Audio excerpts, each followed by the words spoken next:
Hurts under center on first down. He pitches it out to Barkley. Takes off to the outside. He's at the 50. He's at the 40. He's at the 30. He's going to go. 15, 10, 5. Touchdown. Saquon Barkley. 60 yards on his opening touch. He touched it, and he took it to the house. It's as simple as that. They run a little toss. It's a counter with a toss action. He gets out on the left side. They get such good blocks, Merrill, on the perimeter. And once he gets to the second level, there's one guy to beat. He beats that guy, then it's a foot race. Hey, y'all. It's the Honorable Mention Podcast, which, as you know, is a Philly sports podcast. I'm your host, Matt Rogers. If you hadn't heard, the Philadelphia Eagles are going to the Super Bowl. And to discuss it, I brought on both Chris Franklin from NJ.com and OJ Spivey from the Philadelphia Tribune. If you listened to this podcast before, like I said to them off air, you've heard both of them on a different show. Let's have them both on. But before we get started, listeners, please go and subscribe on YouTube and follow on all your podcast feeds. On Sunday, I firmly believe that the Eagles were ready to totally run through a brick wall as a result of Joe Whitt's comments, the defensive coordinator for the Washington Commanders. I thought they were going to, thoroughly beat on the Commanders regardless.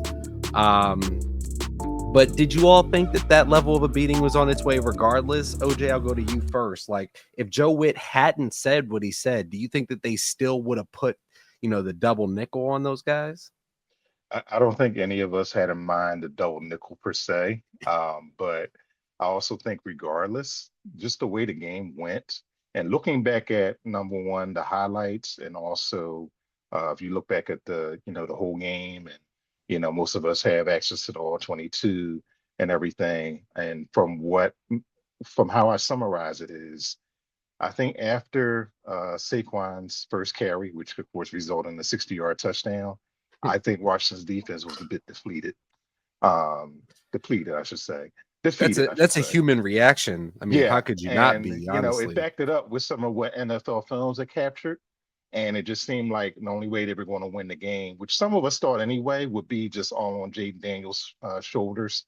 Because I thought going into it that, okay, how is Washington still going to stop Saquon Barkley? We saw that in the first game earlier in the season at the Linc. We saw that pretty much in Maryland in the second game, even when Jalen Hurts came out, Washington made all the adjustments and everything, but you still knew that if everything was level, they weren't going to have an answer for Saquon Barkley. So after that first run, even after the second touchdown, it's like, okay, Washington's really going to have to try to outscore them, and I don't think that was really going to be an issue of that ever happening. Chris, what about you? Did you think that they were going to get blown out to some degree, regardless? I didn't. Going in, I thought it would be a really close game. I thought it was one of those situations where his teams were very familiar with each other, where you had Jaden Daniels was playing at the high level and Washington was coming in with so much confidence. But you knew the Eagles were holding the grudge for that, because not only did you have what Whitt said. I remember all the stuff after they beat the Eagles in week 16. I'm paraphrasing it. I'm wrong. I apologize. Yeah. But the whole, we put the L in Eagles. I got that email from Washington Commanders putting out their updates, because they had us launch that. I'm like, that's bold move, Cotton. Let's see the strategy pays off. And it didn't happen there, but I was shocked that I knew there was happening. CJ, what happened with CJ, the way everything unfolded. These two teams don't like each other. I thought so. That's why I'm like, okay, it's going to come up close. It's going to be close, and then they just beat the pants off. What I'm saying is,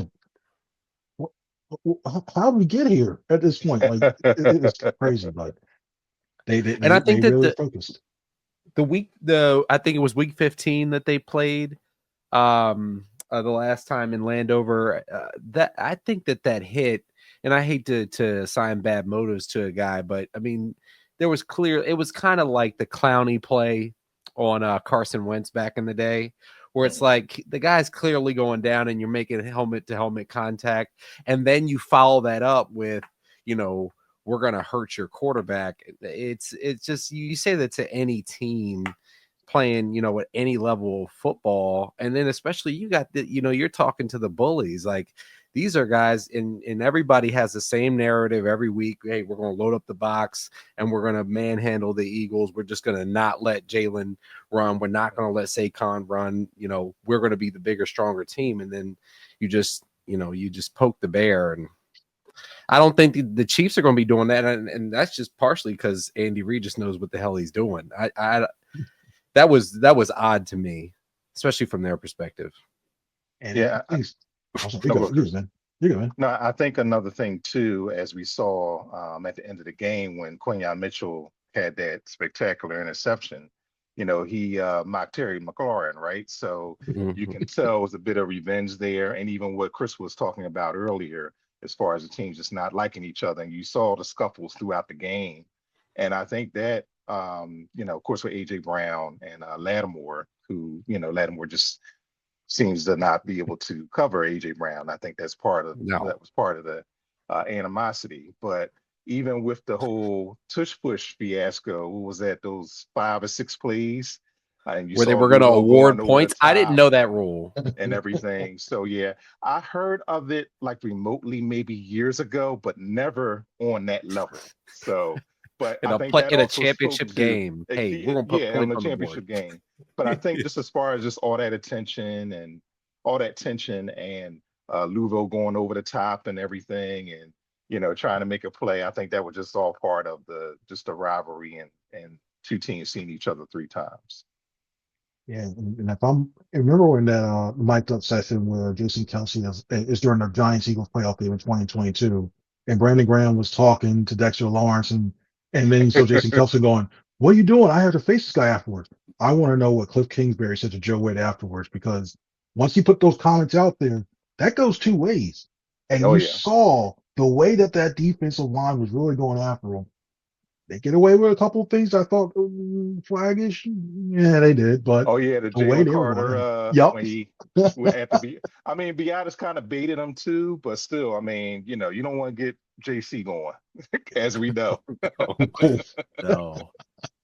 No. That he's a man amongst boys, and he's in year 2. And I think Malata again backed up on the mic'd up and everything. He was running around like he wanted to kill somebody, literally. Yes. I mean, he's the left tackle. He's the bodyguard. I mean, quintessential. I mean, that's the guy. And he gave this a rags to riches kind of guy. Play after play like that. I mean, he was just literally looking for somebody to hit on at every step of the way. The GPS that track was told him that. Probably spiked. It was like, wow, we looked at this one. You see what happened? Yeah, I know. Pop. Yes, and that's him. That's him all the way. The locker room, at practice, that's him all the time. I saw him, and I'm not a small guy. I went to the game in Brazil. He walked past me. I don't have that reaction when I see anybody, really. I was like, they're all huge, man. I mean, I got a chance, these last few weeks to talk to even Mekhi Becton, and he's one of the biggest dudes I've ever seen in my life. You talk about all of 6'7", and Malata too, right? But I mean, look at Landon Dickerson. Look at Lane Johnson. I mean, he's always been a big guy, but Landon Dickerson, I mean, he's just, he just takes up just a whole bunch of the lockers at NovaCare and at the Linc aren't nearly as big enough for those guys. They really aren't. They really need to upgrade. Yeah. Yep. Jalen Clark, all those guys. You're happy to see Cam Jurgens in the middle, because at least for your linebacker, you're like, okay, I can see at least in the backfield now. Where's Jalen and where's Saquon? And by the time you finally get up to it, like, these guys on the second level, you're like, I need to find them. Okay, you're back, and then there goes Saquon. That's why the yards before contact are so high. Because you can't really see him or key on him until on Barkley until he's out in the open field. And you also see that a lot with Kenny Gainwell, and at the end of the game, as we saw with Shipley. I mean, not to take anything away from Saquon Barkley, because he's tremendous at setting up his blocks and everything, but I mean, we've seen over the years, even back with Miles Sanders, how this offensive line works for the most part. You knew Chip Kelly was right. Big people beat up little people. That stuck around. Yes. They do. In Super Bowl 56, Jalen Hurts passed the ball 38 times. I look back. He passed the ball 38 times, 27 completions for 304, 3 touchdowns. He rushed it 15 times for 70 yards and a touchdown for combined, 53 times? I mean, is there any chance either one of y'all see him carrying that much of the burden? I'll go to Chris first on this one. I don't think he'll have to carry the passing burden as much as he did beforehand. And even I think there will be opportunities though, because we know Steve Spagnuoulo is going to want to blitz him. Yes, and if he you is. get behind that initial wave, I think he can break a couple. I think not so much. I don't know if he can do what he did against the Rams to open drive that 44-yard one, but I think he can get you 20, 30 yards of chunks in that way.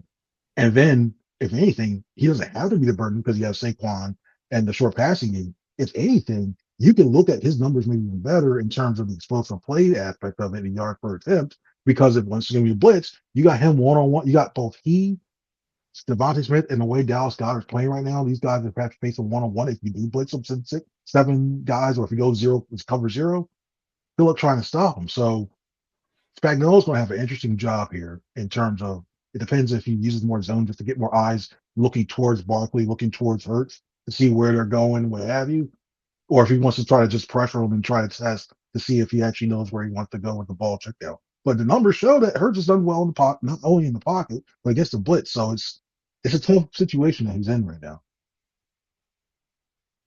OJ? Yeah, I don't foresee that. I mean, worst case scenario, we will probably be looking at a shootout at that point, but I don't see this game going this way. And kind of what Chris was saying, Spagnuolo, he's going to try to.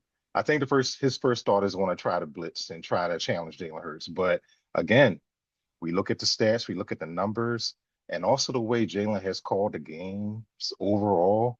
I mean, he's just been tremendous as far as figuring out what the defense is doing for the most part. So, I don't foresee that he'll have that many attempts because, again, you look at the roster, you look at the weapons, it has really become a pick your poison type of thing. I know that sounds cliche, but Yeah. I mean, what are you going to key on as a defense? That's right. Kansas City is as good as Spagnuolo has been these past few years as a defensive coordinator. I mean, he really has to pick his spots as far as how to blitz because we saw even last week. I know Washington doesn't have nearly as good a defense, but you talk about how wide open Dallas Goedert became against Washington. You see the one-on-ones downfield with A.J. Brown and Devontae Smith, these guys escaping. So it's going to be interesting. I'm really glad you made that point about Dallas Goedert because he's taken that next step. So he's making defenses have to think about, hey, did they just audible to a quick, tight end screen where he's really going to rip it off for 20, 30 here? It really makes things more difficult for the defense. Yeah, and this is where we want to Kellen Moore to come in. Look at what he's done with the motion. Even that simple little thing of going, that zigzag motion, just having him go across and then go back. Well, we know the coverage now, and you see the way he's going up. So if you get him on the same side as A.J. Brown, how do you cover that? Do you worry about the rub route? Do you worry about them going go routes? Do you worry about what's going on? Do you run that? And then in the run game, look. Oh, yeah, that's a lot of manpower in the run game too. Like, what's going on? You got to worry about this. You got Lane, and if they go on the right side, you got to worry about Becton, Lane. Then you got those two out there. And Saquon leading the way. How are they going to? It's difficult on how the Eagles are going to block you. It's tough for you to figure that out because, I mean. Looking back at the NFC Championship game, their blocking was just impeccable. I mean, anytime you see Saquon Barkley setting Jalen Hurts free, and that's not something I really necessarily had on my. I knew Saquon can block. That's part of it. That's also an unsung reason why they brought him here too, right? So I didn't foresee Saquon Barkley, blocking somebody 5 yards downfield to free Jalen up on that rushing touchdown. He was on the sled. He was on the sled on that rushing touchdown. Yes, he was. and then you look, and then you're trying to key on, because you know how those linebackers try to key on the guards and everything with that. They ran, they pulled two guys one way. They had somebody folding right under there, and you got these guys going. So you're like, Okay, I'm going, wait, no, he's going this way. And those 2 steps, you're done. It is crazy the way that they designed his run game. Yeah, and not to make a baseball reference and all, but it's almost like you're at the plate and you're really trying to guess what the pitcher has, like 5 or 6 pitches, That's and you're right. really trying to Yeah. guess what's coming at you at the plate. And they're not And, all filth. and There's like yeah, 2 or 3 that are filth, though. All at the same yeah, arm angle too. right, right. And you're trying to you have literally a split second to adjust and make the wrong move. Just Mhm. real quick, I remember, gosh, looking back old NFL films, I think it was one of the years the Raiders won a Super Bowl, and I think it was Art Shell or Gene Upshaw.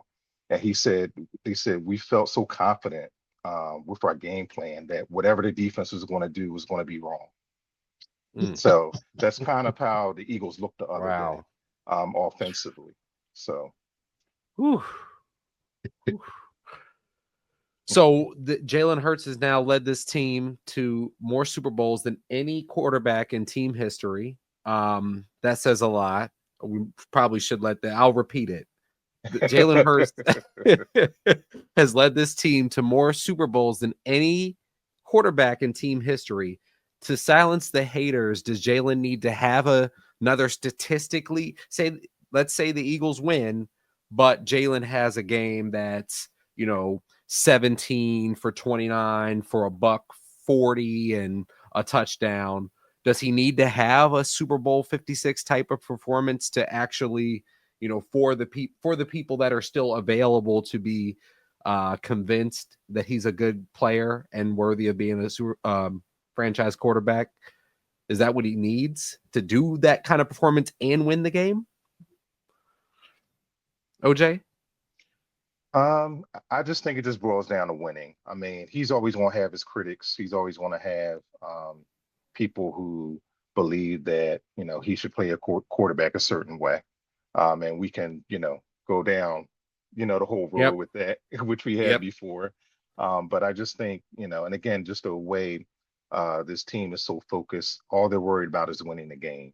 And really, when you go against somebody like Kansas City, that's really all that you have to do. Okay, how That's how right. are you going to figure out to just win this game, beat Patrick Mahomes, outdo Andy Reid, Steve Spagnuolo?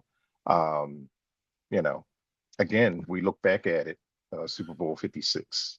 He had what you call a career signature game, and he still Yep. lost at the end of the day. And I know that That's right. there were other determining factors too, but I just think if you talk to 99 out of 100 Eagles fans, if they're being honest, they'll just take the win. They don't care how, come hell or high water or hook or crook.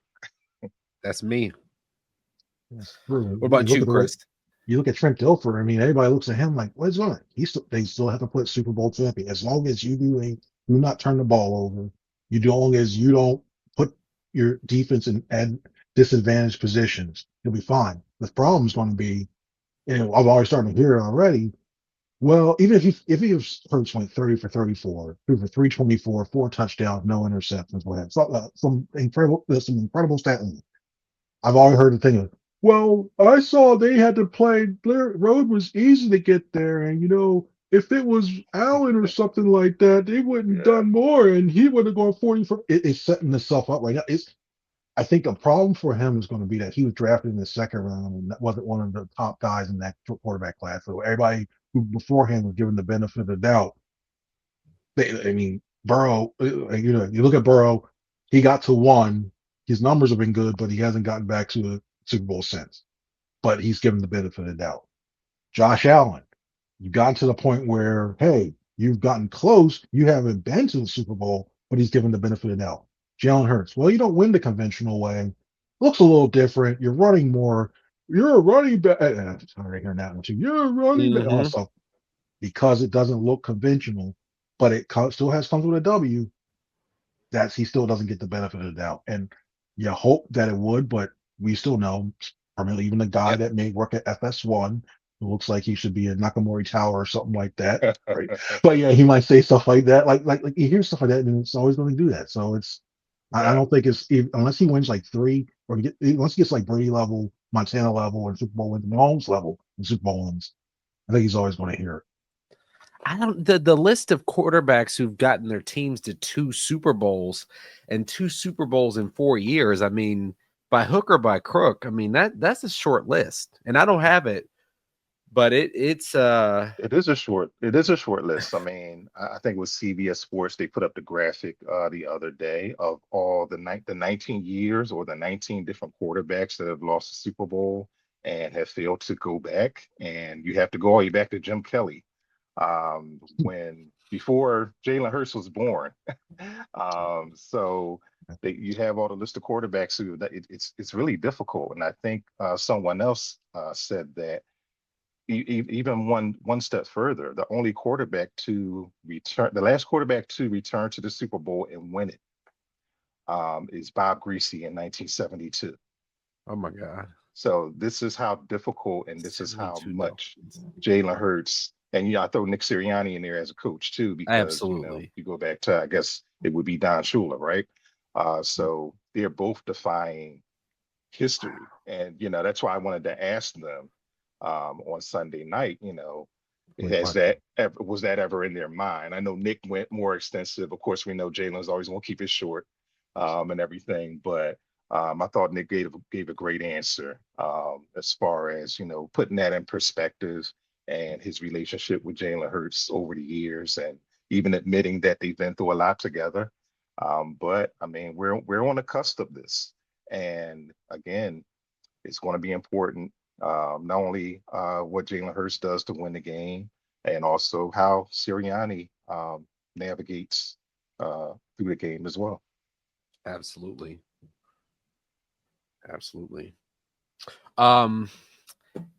We know the Eagles. We were talking about it early on the Eagles. As far as the Eagles offense goes, we know that the Eagles offense is going to be plain Jane. We know what we're going to get from them. They come out and they just throw the right hook and get duck. That's basically Eagles offense. But Patrick Mahomes has historically had success against Fangio defenses. I saw a stat that said that Fangio's defenses are 0-8 against Mahomes. If you're Fangio, or not if you're Fangio, do you expect Vic Fangio to stick to the same scheme or bring in a variety of new exotic looks for the big game? Let's go with Chris for the first one. Might still try to size play his game plan for what they did when they were out in Arrowhead at this point. Because yes, who would have thought he's saying that reversed it? But it's really tough, because I look at this matchup and you look at where the Eagles had issues in that last game, and it was protecting. They kept everything. They didn't allow a big play, but they kept everything from them, and that allowed Zach Ertz to eat. And so we saw what Ertz did. Now imagine that with Travis Kelce now, or on a week's rest. So I'm worried about that. Ertz had like a $110, didn't he? Yep, it was something like that. And the Eagles allow, I think, in the regular season, the Eagles allowed the fewest receiving yards, I believe it was. It might have been second in catches allowed, but the fewest receiving yards. Because Dean overall, maybe missing Dean. Yeah, and I worry about that, because now you have to worry about Xavier Worthy. You got to make sure you don't get beat over the top. So now you got to keep your safeties back. So you're really stretched thin in that middle, and you're going to ask a lot of Zach Bond and Oren Burks to cover him, or maybe do you go more big nickel? Do you bring in the extra safety in there? But now you're just playing into the hands of them to give them the ball for 3 months. So it's going to be imperative for Fangio to mix these looks up a lot more, because you obviously can't blitz them, which is good because Fangio doesn't like a blitz. We saw what Patrick Mahomes does on that too. So you're in your For all due respect, I want the ball in Kareem Hunt's hands. Please. Can we get 40 carries for Kareem? Can we go like all DBs, all 11? I'm still scarred by him from what covered him was covered Temple to Boca Raton Bowl when he was with Toledo. Him just running. I'm still scarred from that. Just seeing that man just run up and down the field. Like, I think he got 200 yards of like total off of that. I'm like, I'm still scarred for him. I'm like, yeah. With all due respect, because Kareem Hunt is a good player, but I mean, he's not potentially the best player to ever touch a football. Is all I'm saying. Right. Well, I think too. Fangio is going to have to mix it up, because you just can't do one thing all the time. Of course, with Patrick Mahomes, because he's going to adjust to that quickly, and also what Chris said, um, the linebackers may be compromised because if you take if you take Zach Bond away from what he usually does, and he's allowed to freelance a lot, and that's why you were seeing a lot of the turnovers and the takeaways and the forced Hmm. fumbles and everything. So if he has to commit, or even like Burks now, who's covering for Dean, if they have to commit a lot of time to Travis Kelce, again, um, that's going to open up things for other players. Hmm. And one thing I'll say about what the Eagles allowed Zach Ertz to do the other day, I don't think they felt. Um, I don't think they felt any danger of him taking it to the They were house paper as cuts. They were yeah, paper as cuts. Travis Kelce would, and being able Yeah. to break tackles. A Absolutely. I younger mean, Zach Ertz yeah. may be able to, would have been able to break tackles and everything. 5 years ago. So they were able to get away with that because really, their problem was pretty much Terry McLaurin over the top, and I know he got away with that one touchdown and everything, and also Jaden Daniels, but it's really going to be key because again, you also can't allow Patrick Mahomes to have a lot of time to buy himself time, and then he'll run for 18 yards and get a key third down conversion. So it's going to be, I think it's going to be just as challenging for Vic Fangio as it is for Steve Spagnuolo the other side, because you have two great offenses and you also have two smart quarterbacks. Yeah. Oh, we were talking about Kareem Hunt a second ago. Isaiah Pacheco in Super Bowl 56 was an absolute monster, but last week was relegated to 5 carries and 2 catches for a grand total of 24 yards. Do you all expect to see another big dose of the hard running back, OJ, first? I think they'll try, but the Eagles have been fairly good against the run. I forget exactly what their numbers are against the run overall, but I think they have the personnel now, as opposed to in 2022, especially up front, to stop the run. Because again, you have, uh, I think Jordan Davis has done a pretty good job of taking on blockers to free up, whether it be Carter or one of the linebackers. So again, it's kind of like a tricky situation, but I'm not as worried about the run with Pacheco as I would be as far as that the passing game open with Kelce. Yeah, the thing is, once you got Andy Reid this extra week, he's dreaming something up, and you gotta expect the unexpected because, I mean, same thing with Austin Eckler, with the Commanders. Everybody was like, okay, what's he doing? Especially that opening round, the wild card round, and the next thing you know, he starts emerging. It's one of those things I think Andy gets him involved. I wouldn't be surprised if I'm the Chiefs trying some 21 personnel, get those 2 running Mhm. backs in there, Yep. and then you put one in motion. So you're putting a lot, and probably Pacheco. Yep. So that way you don't know which way to go, and you put a lot of stress. You got to bump Got that speed, that yeah. defensive edge person out, or you got to bump a linebacker or roll safety up, and now all of a sudden you lost Yep. your protection. It opens some other things. So I'm worried about that. I'm worried about the edge rushers making sure they can't contain, because I wouldn't be surprised if, in true Andy Reid fashion, it wouldn't be Andy Reid if we don't see one shovel pass out there. But maybe he goes into motion, just pops it back this way, he cuts it up, and you're Yes, like, he does. he's upstairs. So I think He's I got don't think he's going to guarantee it. signatures. He's Yeah. gonna sign it. He's gonna give us a couple of Andy Reid Mr. Wrinkles, specials. Mr. Whiskers. Yeah. Yeah. Here are your favorite hits. Oh no, the timeout that should have been called. Bam. Oh no, here goes a shovel pass. Bam. But also here comes a Crossword 4-yard Andy gains. Reid Super Bowl crossword puzzle or what's it? Yeah. And if this A year big is go. the hot dog going to be a hot sausage? You never know with Andy, right? Especially all the food references. So You still have a little sandwich. yep, there you go. Oh, There I you go. miss him. I miss him with the hot sauce. Oh, I miss him. Oh, Time's goodness. ours. So But I love how his former players talk about him, especially the quarterbacks like Mike Vick and all those guys. yeah, They absolutely love absolutely. Andy Reid, and I think it's hard for of course, a native Philadelphian like myself to give him credit for all the years where he kind Yep. of just missed it. But I mean, he's really been a pioneer just as far as giving black quarterbacks a chance, an Oh my gosh, opportunity, yes. all those things. And he's very humble about it when you try to interview him. I've never gotten a chance to myself, but I've seen enough interviews to where just just all part of the game, giving people opportunity. But I mean, he really should get the credit of um, having the evolution of the black quarterback, because he's one of the few that gave black quarterbacks a chance for beyond than what the entire league has now trying to catch up with.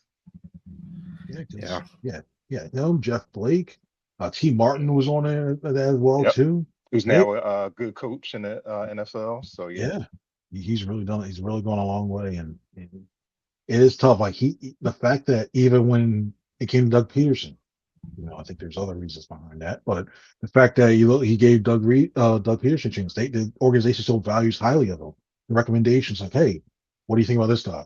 Or hey, what do you think about this one too? And the fact that he'll back up and he's still an ear as too. He's the reason why I think we're seeing so much of a sustained set, because he laid the blueprint of, hey, this is what I learned in Green Bay. This is how we won. I'm gonna put my own wrinkle on it, and then they had the blueprint from there on out, and they've had winning seasons more often than not because of him, even today. Absolutely. So y'all both get to be closer to the team than I do, but from where I'm sitting, it looks like folks should expect to see Dickerson and Jurgens to be ready to roll for the big game. Is that right? Would you go first, Chris? Mm-hmm. What I've talked to a couple of guys and just talking to them, Jurgens is definitely a for sure. I think with Dickerson, I think he'd probably go up there and he slug Stoutland or whoever's making a decision like, okay, I'm playing no matter what. I mean, even like you look at his dad at Alabama, he playing hurt. Like it took him a little bit of torn ACL and them trying to get back. They still had him on for the field for that final snap. He'll give it a go. I wouldn't be surprised if he starts right there. They tell Tyler Steen, hey, stay warm, be careful, Steen, just in be case. ready. Yep, Yeah. just in case. It's not to the point where you almost, and I'm not saying this is in a disparaging way, but the way that Jason Peters used to come off for a couple of snaps, Landon has done that as well too, because he's got some stuff that I Yep, think he's everything. not even net minor thing. Like it's just everything going on. So Yeah. yeah, I think Jurgens is a go, and Dickerson is we'll see how you go. You're playing, but if you start to really get behind, then Steen comes in. He wasn't moving well, though. He wasn't moving well at all. Yeah, and he was asking a lot of Dickerson. First of all, playing center and everything, and I know that probably took a toll on him as well. And Cam having to go in, and we saw Cam walking in the tunnel and everything, and I could only imagine how his back felt. But Oh my! I just It's think lower really, back, right? I believe so. Maybe Chris can correct me on that. I'm not certain location. I think I'm not sure the exact location. It was something that really affected him when he was down in his stance, and that's why he really couldn't do that. Yeah. So it probably got that winning helped. He thugged we it smell out. some beer. Yeah, he smell some beer. once he got in. Yeah, exactly. But I really think the 2 weeks will help. And like Chris said, Jurgens will probably be a go because I know he'll get enough treatment on his back in these 2 weeks. But Landon has some lingering injuries, and just see how it holds up. And again, I mean, he's one of the toughest, nastiest dudes in the league. So I think he's going to be a gamer. It's 1, 2, 3 Cancun for everybody. So you want to go there with the trophy if you can. There you go. That's going to be these. I would expect, but like I said, you all get to be closer to the guys and know them better than I do. So a lot better than I do. So it'd be great to see BG even just in the uniform, Brandon Graham. Even if he could just suit up and play a couple plays, but this team makes good sound decisions, so they're not going to burn that roster spot simply for sentimentality. OJ, you go first on this one. Do you think that there's a chance that he does give it a go? I'm not exactly sure, but I think if he can suit up, just the way the inconsistency has been with someone like a Bryce Huff, I think they could use extra edge rusher. And again, the way Kansas City, force your defensive ends to commit, and just as far as to contain, nobody's more experienced about that than Brandon Graham. So, but I think if he's healthy, maybe suit him up. But you just can't just do it for emotional or sentimental reasons. He was coming up the tunnel. I thought that was a subliminal message coming up the tunnel. You guys were there. He had his kid on his shoulders. Y'all saw that. Yeah. That's Well, like, hey, are you playing? Are you playing? Are you playing? So, first of all, he's still trying to get it. He always likes to do that. Oh, y'all doubted us. Yeah. And it's like, you oh playing yeah, like he did say that we'll when see. he because he was one of the first guys that come through, and he Yo. he's always wagging his finger at us. Yeah. He does that one too.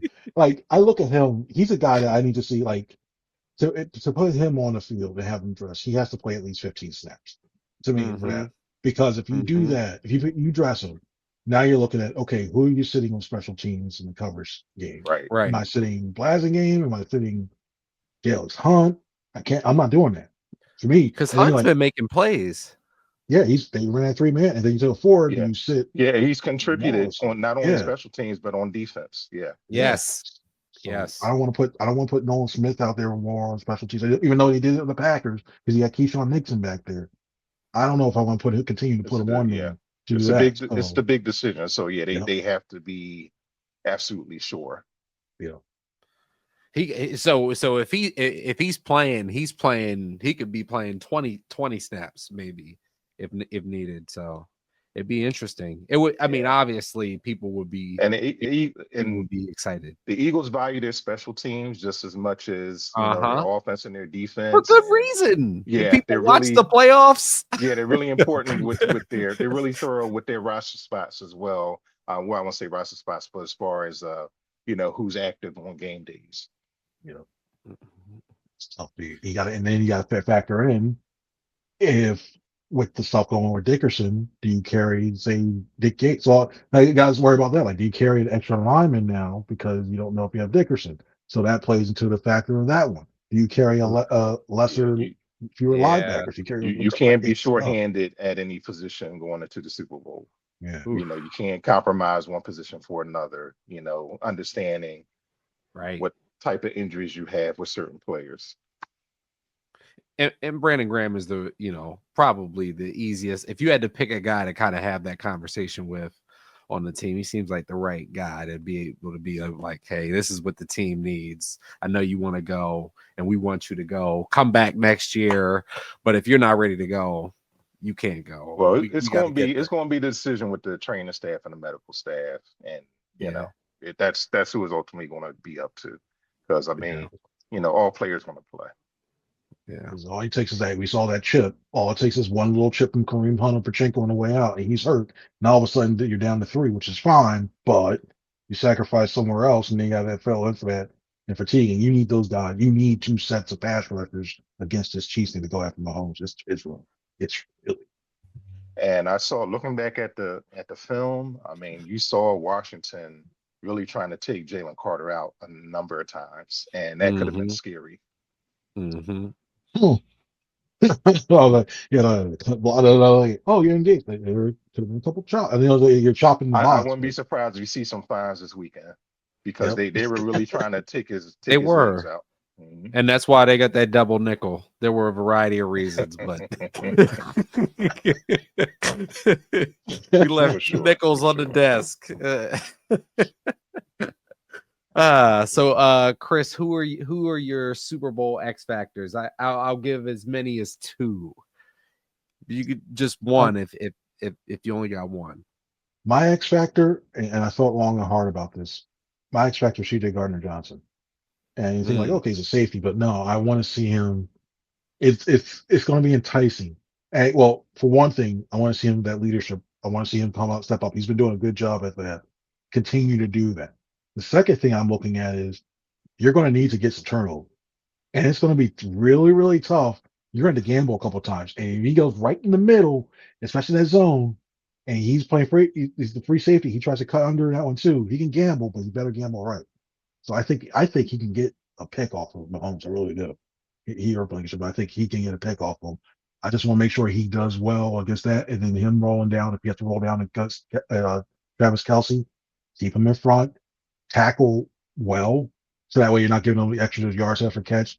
Give up the 8-9 if you have to. Okay, it's fine. Don't give up the 20 because of a failed tackle. So I look at his leadership and his way what he can do on the inside passing game, and that's why I think he's my X factor. That's the guy I really want to watch in this game. OJ? I think for me is Nolan Smith. The Mm. way that he is evolved as a player, as an NFL player. I knew he had the talent.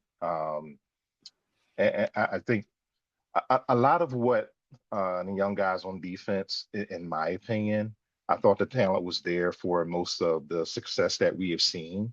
For one, I just think they needed good coaching. I just think Fangio was the best thing that ever happened to them because he, number one, holds them accountable. Number two, he puts them in position to succeed. But specifically, I was very impressed with the sack Nolan Smith had on Jaden Daniels. And if you saw where he came from to run him down, that not only took a lot of speed, but it took a lot of agility, not only to beat your block, but to come from the other side of the line of scrimmage and just run him down like a cheetah is running down a deer or a fawn or Yeah. something. That's what it Yeah. looked like. And that's not something that I had on my radar. And I said, man, this guy's really evolving. So we fast forward to the Super Bowl. How well is he going to keep containment as a young player? How well is he going to can he run down Patrick Mahomes and tackle him, finish on potential sacks or quarterback hurries and everything? So I think he would be an X factor for me. Those are two very good ones. Yes. We're a few days out, so it's a little difficult to give a exact score prediction. So I won't hold you to that, but give us a straight money line pick. Who wins the big game? OJ, you go first. I'll say this. I won't go a prediction per se, but I do think a lot is going to be compared to what we saw in Super Bowl. The previous 56. Super Bowl. Yeah. 56, 57. So Yeah. 2022, right? So 2022, yes. right. So a lot is, we're going to do a lot of comparison with that, probably at nauseum. But I think the big difference is really I'm confident that the Eagles have the personnel that they could possibly pull this off. It looked like they could pull it off the last time, but I just saw that there were holes in the defense where they just couldn't make a play where they needed to. I think they have that personnel now. And I also think they had personnel offensively, whether it's a shootout or whether it's a low scoring game to where they can maybe outmatch Kansas City. But I really think the key is, how does Fangio line these guys up on defense? Can they force turnovers? How much can they keep Mahomes at bay? It's going to be a tough task, but I really do think that they have the personnel pound for pound to pull off a victory. Chris? I look at it as tough because this Chiefs teams play very close in one possession games, and this is going to be a one possession game. I'll give a score. I think it's going to be really tough. I look at it. I also think that this Eagles team, that Rams game late, played a huge role. I think building some confidence in terms of the fact that they can stop a team if they're driving. So that's why I have the Eagles winning 31-27 as of right now, barring if anybody's is a go. I think it's going to be a go. I think the Eagles win 31-27 and there's a parade down Broad Street. Yeah, it's just one guy, number 15. It's just like Tom Brady in his heyday. It's like, is that guy going to get the ball last? And does that just cancel out everything? I always say this with the Chiefs, and they're just always a pain in the butt. You need a wooden stick and a mallet to beat the Chiefs. You really do, because you just can't leave them hanging around because they're just going to keep rising from the dead. I mean, they're not even dead at any point, but that's right. They just always want to rise up, and you need every tool in the toolbox to just beat them. But again, I think they have the personnel to make a key stop. And Chris talked about the Rams game. And you saw how Matthew Stafford was driving. Your favorite quarterback, by the way, Matt. Yeah, me. But Yeah. but you saw how he was driving it. But again, Yes. when you have somebody, a game changer like a Jalen Carter, who can make a difference, and we saw how strong, how agile, he has the speed and everything. So maybe he'll be that factor as well. So I'll take it one step further. I think that not only would you see Kansas City this year, but next year in terms of on the regular season, I think within the next 2 years, I think this is just part two of the Super Bowl thing. The rubber match is going to be sometime next 2 years. I think these two teams are going to match up again because they're just, you look at the landscape of the NFC and the AFC, you probably see this one more time again, even after this Super Bowl. yeah, two great Yeah. probably two of the best organizations in football. I mean, just the way they operate, the way they stay good, the way they draft. Mhm. Someone said this before. You saw what the Eagles did on the offense as far as locking these guys up. And, you see most of the money is on the offensive side. And I think you see that with Kansas City too, even though they just paid Chris Jones. But Mhm. if you're going to favor one side with money, you better Yep. draft well on the other side. That's And right. that's what both the Eagles and the Chiefs have done these past few years. Absolutely. They're young. Absolutely. Yeah. Both defenses are young. This is going to be fun. I can't wait. I got temper my The, sweat. the oldest guy Not here on yet. the defense, you take Brandon Graham out of the equation. I think the oldest guy on the Eagles defense is Josh Whitt, I believe. So, and he's 27. Wow. That's shocking. Yeah, I have one quick thought, and I'll go to y'all for your quick thoughts, last thoughts before the Super Bowl. Mine is that turnovers, the saying turnovers come in bunches. They've continued to come in bunches, Plus and I'm 10. not sure that the bunches have ended. I know we're playing Patrick Mahomes and the Chiefs and Andy Reid, who's potentially the GOAT as the coach. I just don't know that the bunches are over. It could be a special teams play. It could be Travis Kelce, who's getting a little long in the tooth, gets it punched out by Zach Bond, or Cooper DeJean puts his helmet on it, or one gets tipped up by Jordan Davis and CJ takes it to the house. I think this defense is playing at a really high level right now. So my final thought before the Super Bowl is I'm not quite. I know that they're playing the Chiefs. I'm not sure that the bunches are over of the turnovers.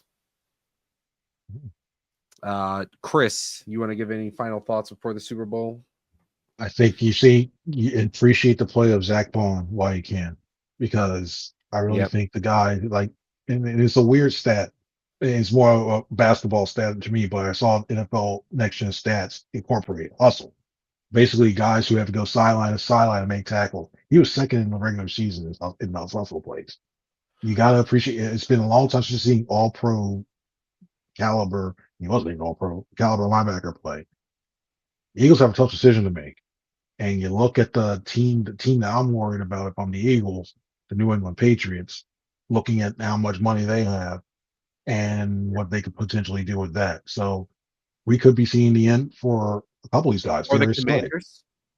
Oh, yeah, the Commanders. Yep, they could be the guy. I'm sorry for that. Yeah, Bobby Wagner's getting a little bit older. A lot of bit. I watched the game. I'll try to be nice. I'll try to be nice. Oh my God, I'll try to be nice now. Yeah. You look at that. You got to appreciate the guys that are about to leave. Bond could be gone. Slay, another guy, either retirement or bar instructor. I talked to some people. I'm still working on something, but yeah. So that's another guy. And even Brandon Graham. I mean, you don't know. Like maybe he says, you know what? I had a good run. I can go out with a ring. Maybe he's a other guy. No, he says he's feeling that it's a bad chance not to come back, but maybe Yep. halfway through his legs. God's plan. He's just like, hey, I helped get this team one. Got the radio job, all handed to him. So it saves the team some money. That'll help get some players back. Yeah, so I mean, it's all the more incentives for them to go out and win it, because again, you can't keep everybody every year. You got to make tough decisions. Howie Roseman and the front office staff, they're always looking ahead. So who are you going to pay? Who you want to get the money to? And they're looking long term, so they got to spread the wealth. And it comes to a point where, you want to lock up your younger guys as well. So, yeah. OJ, any final thoughts before the big game? I just say, man, and, just go off on this tangent. And this is something that I'll probably write about this weekend. And, just Jalen Hurts and Nick Sirianni, intertwined, joined at the hip. And I say this, I mean, they may not be the quarterback and the coach that you necessarily want, but as Eagles fans, they're the two that you need, because they got you to 2 Super Bowls in 3 years. I know, the objective is to win it.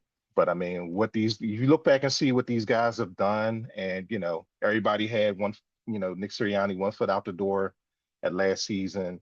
And, Chris just talked about, just, with Jalen Hurts and, just some of the nastiness of and again,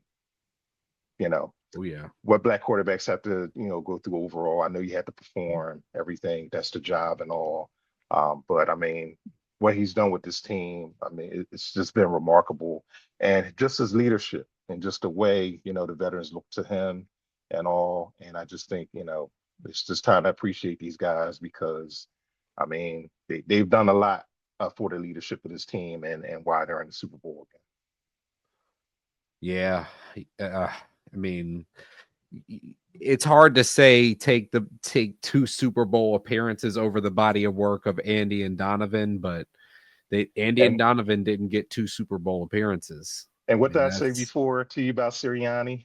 Why people don't like Sirianni? Because he is like the people who don't like him. Yeah, he behaves just like the people who don't like him. The goofy South Philly Italian, or however you want to put it. I mean, he acts just like the people who want him fired, and which is just always hilarious to me. He's so loud, doesn't know what he's talking about. He's so off the cuff, unprepared. Exactly. Well, thank you all for joining. Thank you all so much for listening to the show throughout this Eagles season. It's been one for the ages. We'll see how it ends. Getting a Super Bowl rematch from two years ago was a really exciting way. Please go subscribe to the channel on YouTube and wherever you get your podcasts. Also, go and follow our great guest today, OJ Philly, on all of the platforms, and C Franklin News. They both grabbed up all of the handles on all of the places that don't even exist yet. You just go look it up. And then OJ's at OJ Spivey, the journalist, on Facebook, right? Correct. All right. And after the big game, you'll still hear from us on the Sixers, Phillies, and the Eagles off season. Thanks again for listening. Go Birds. Zeros on the clock.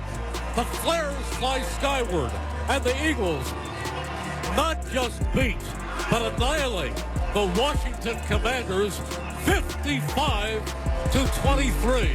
What a day, what a win, what a crowd, what a team, what a season, but it's not over yet. It's not over yet. Nope.